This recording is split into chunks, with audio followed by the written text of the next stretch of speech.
샬롬 샬롬 샬롬 샬롬 샬롬.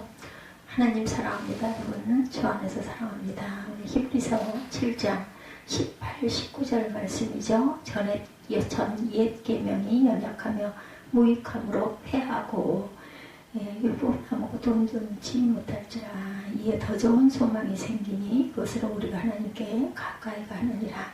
7장 18절과 19절 말씀입니다. 전 옛 어떤 계명은 연약하고 무익함으로 패하고 이에 더 좋은 소망이 생기니 이것으로 우리가 하나님께 가까이 가느니라. 또 예수께서 제사장이 되신 것은 맹세 없이 된 것이 아니니 그들은 맹세 없이 제사장이 되었을 때 오직 예수는 자기에게 말씀하신 이로 말미암아 맹세로 되신 것이라.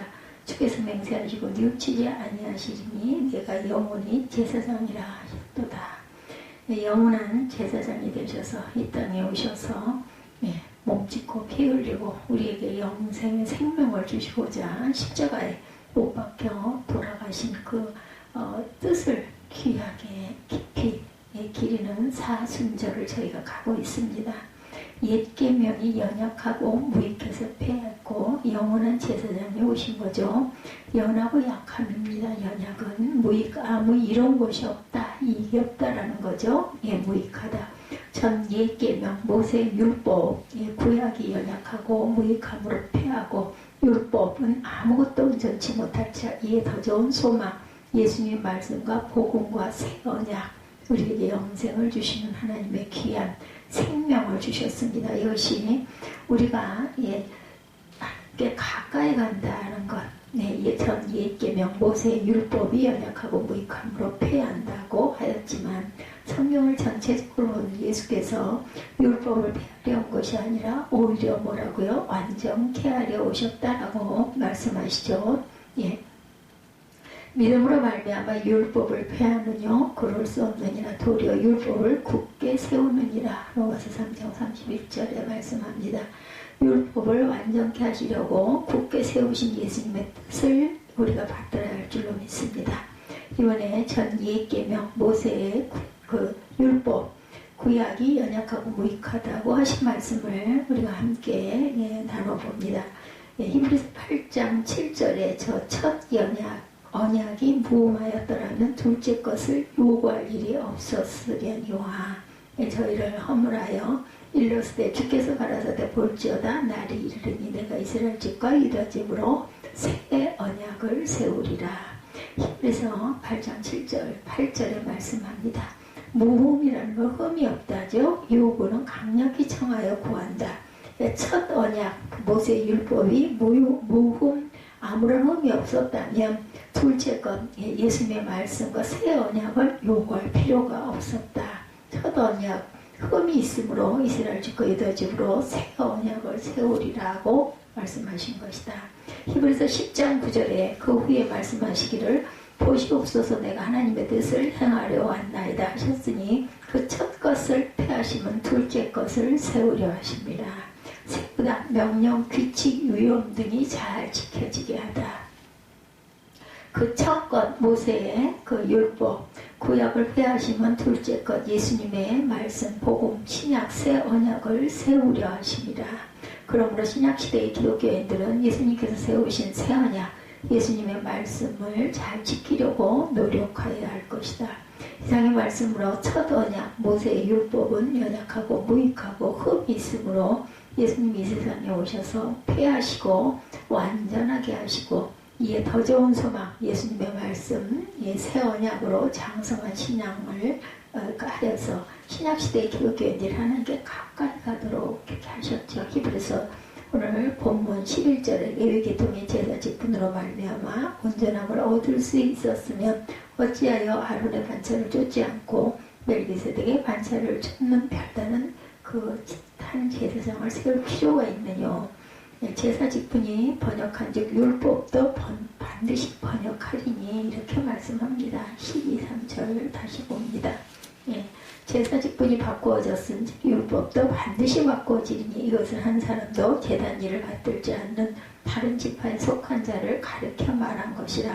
우리 주께서는 유다로부터 나신 것이 분명하도다. 이 지파에는 모세가 제사장들에 관하여 말한 것이 하나도 없고 멜기세덱과 같은 별다른 한 제사장이 일어난 것을 보니 더욱 분명하도다. 그는 육신에 속한 한 계명의 법을 따르지 아니하고 오직 불멸의 생명의 능력을 따라 되었으니 증언하기를 내가 영원히 멜기세덱의 반차를 따르는 제사장이라 하였도다. 전에 있던 계명은 연약하여 무익함으로 패하고 율법은 아무것도 온전하지 못할지라 이에 더 좋은 소망이 생기니 이것으로 우리가 하나님께 가까이 가느니라. 이렇게 말씀합니다. 20절에 또 예수께서 제사장이 되신 것을 맹세 없이 된 것이 아니니 그들은 맹세 없이 제사장이 되었을 때 오직 예수는 자기에게 말씀하신 후 말미암아 맹세로 된 것이라. 주께서 맹세하시고 뉘우치지 아니하시리니 내가 영원히 제사장이라 하셨도다. 아멘. 온전하다는 것은 흠이 없고 완전하다는 뜻. 변하여 바뀐, 그런 변하여 바꿔졌다. 레위기통이 제사장으로 말미암아 온전함을 얻을 수 있었으면 잘 가르쳐서 부패한 신앙을 하지 않고 올바른 신앙을 하게 하였으면 이란 뜻을 갖고 있죠. 우리 주 예수께서 유다로 쫓아나신 것이 분명하도다. 이 유다 지파에는 모세가 제사장들에 관하여 말한 것이 하나도 없고 멜기세덱과 같은 별다른 한 제사장에 이르는 것을 보니 더욱 분명하다. 이렇게 말씀합니다. 하나님께서 교파에 속하지 않고 교파의 교리에 물들지 아니한 별다른 제사장들을 오로지 말씀을 쫓아 바르게 신앙하려고 애쓰는 목사들을 세울 것을 예언하신 말씀. 이 말씀을 읽는 자는 깨달으시기를 예수님의 이름으로 진실로 간절히 바랍니다. 같은 성경 말씀이라도 구약은 연약하며 무익하고 신약은 장성한 말씀이라는 것을 알았으리라. 기독교인들이 처음에는 연약한 신앙을 하였을지라도 나중에는 자라서 장성한 충만한 분량에 이르게 될 것이다. 에베소 4장 13, 14절이죠. 모세의 율법과 신약, 예수님의 말씀, 새 언약의 연약함과 장성함의 차이에 대해서 설명합니다. 열왕기상 9장 4절에 내가 만일 내 아비 다윗의 행함같이 마음을 온전히 하고 바르게 하여 내 앞에서 행하며 내가 네게 명한 대로 온갖 것을 순종하여 나의 법도와 율례를 지키면 내가 내 아비 다윗에게 허하여 이르기를 이스라엘 위에 오를 사람이 내게서 끊어지지 아니하리라 한 대로 너 이스라엘의 왕위를 견고하게 하려니와. 허가하다 허락하다 위, 지위, 직위, 왕의 지위. 하나님께서 솔로몬에게 말씀하시기를 내가 내 아비 다윗처럼 마음을 온전히 하고 바르게 하여 내 앞에서 행하며 네게 명령한 대로 온갖 것을 순종하여 나의 법도와 율례를 지키면 내 아비 다윗에게 허하여 이르기를 이스라엘 위에 오를 사람이 내게서 끊어지지 아니하리라 한 대로 너 이스라엘 왕위를 영원히 견고하게 하리라 하였어요. 구약시대에는 하나님의 말씀을 온전히 순종하고 지키는 다윗과 같은 사람에게 하나님께서 이스라엘 나라의 왕이 되게 하여 이스라엘 나라를 다스리는 그러한 통치를 하게 했다라는 거죠. 그러나 신약시대에는 그렇지 않죠. 마태복음 20장 26절에 보면 너희 중에는 그렇지 아니하니 너희 중에 누구든지 크고자 하는 자는 너희를 섬기는 자가 되고 너희 중에 누구든지 으뜸이 되고자 하는 자는 너희 종이 되어야 하리라 말씀합니다. 너희 중에는 12사도 중에는 그렇지 아니하니 너희 중에 누구든지 하나님의 나라에서 크고자 하는 자는 이 세상에서 너희를 섬기는 자가 되고 너희 중에 누구든지 하나님의 나라에서 으뜸이 되고자 하는 자는 이 세상에서는 너희 종이 되어야 한다고 말씀을 하죠. 그래서 신약시대 예수님의 제자들 중에 이 세상에 왕이 된 사람은 하나도 없었습니다. 예수님께서 왕권을 가지고 재림하여 하나님의 나라를 세우시면 그때 예수님의 12사도들은 왕이 되어 보좌에 앉아 다스리게 될 것이다. 마태복음 25장 31절이죠. 인자가 자기 영광으로 모든 천사와 함께 올 때 자기 영광의 보좌에 앉으리니 예수께서 영광 중에 재림하시면 만왕의 왕으로 자기 영광의 보좌에 앉으신다라는 말씀입니다.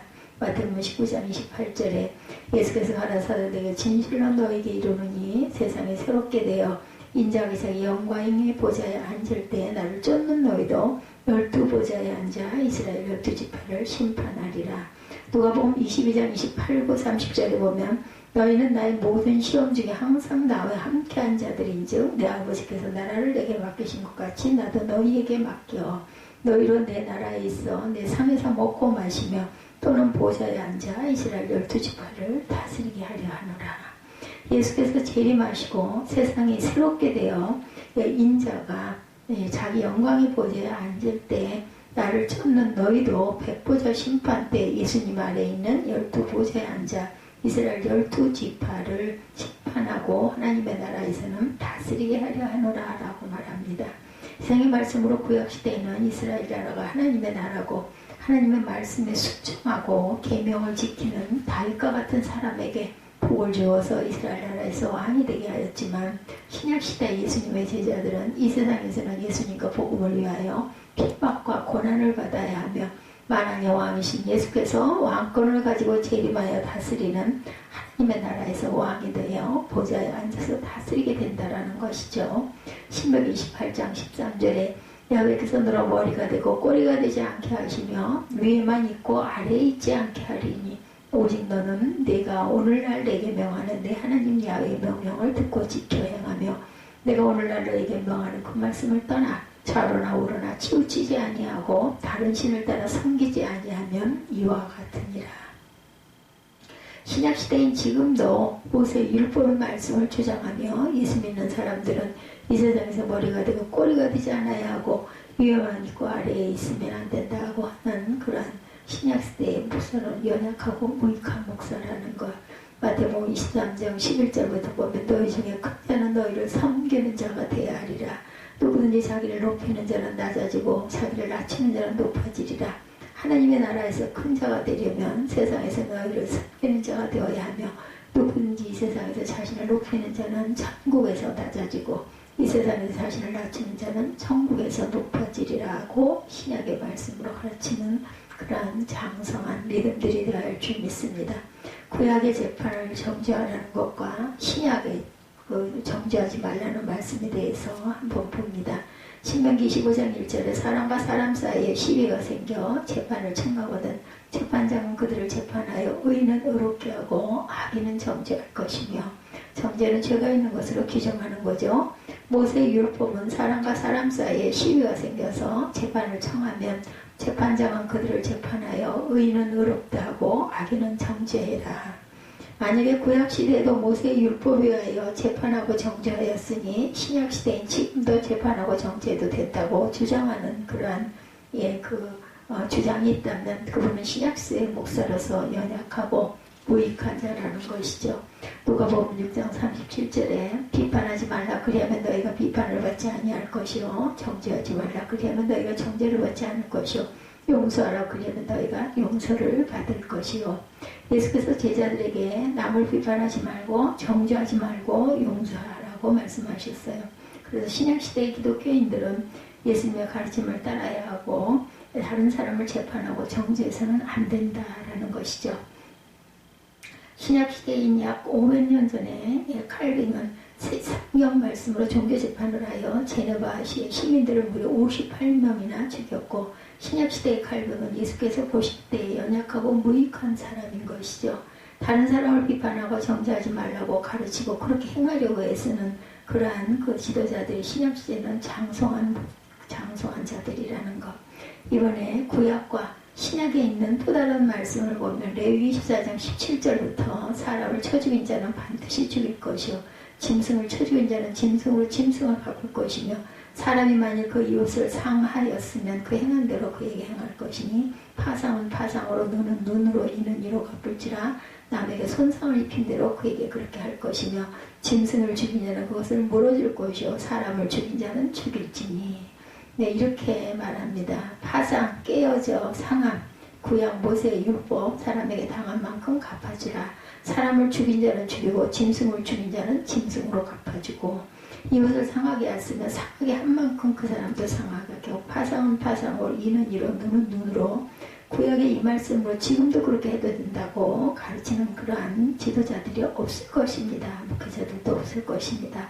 신약시대의 목사로 연약하고 무익한 목사가 되지 말아야 되겠죠. 마태복음 5장 43절에 내 이웃을 사랑하고 내 원수를 미워해야 한다는 것을 너희가 들었으나 나는 너희에게 이르노니 너희 원수를 사랑하며 너희를 핍박하는 자를 위하여 기도하라.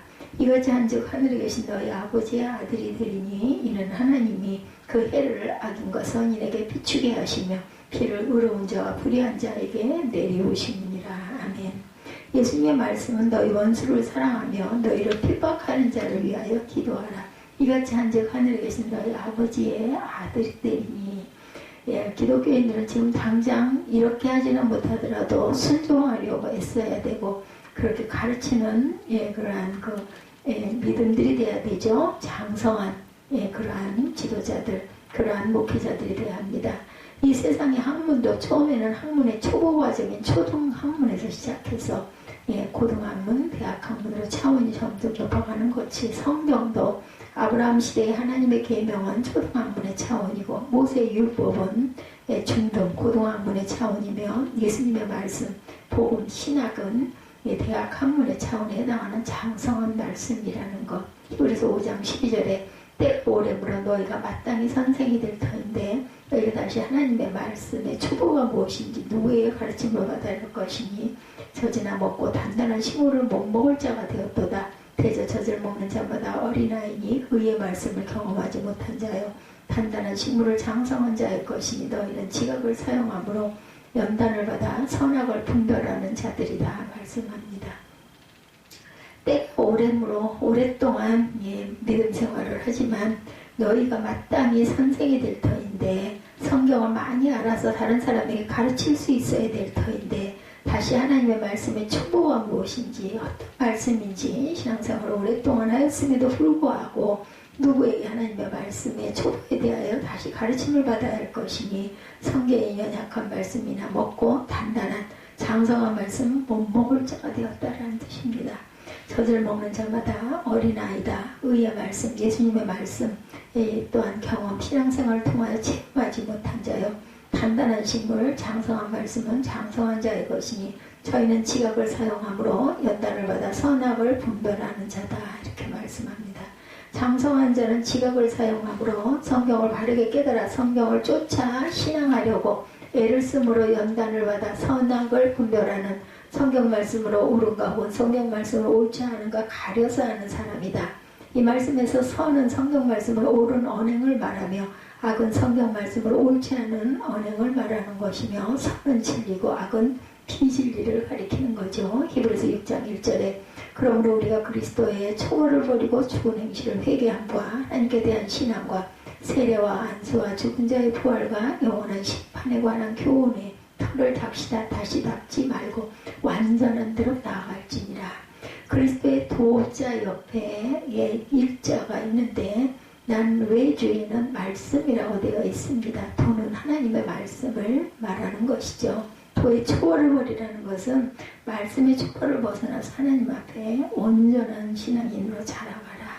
이거를 신약시대의 우리들을 모세의 율법의 한 부분만 보는 연약하고 무익한 신앙생활을 하지 말고 성경 전체를 어깨에 걸고 성경을 바르게 깨달아 알아서 선악을 분별하는 장성한 저와 여러분이 되시기를 주님의 이름으로 축복합니다. 기도하시겠습니다.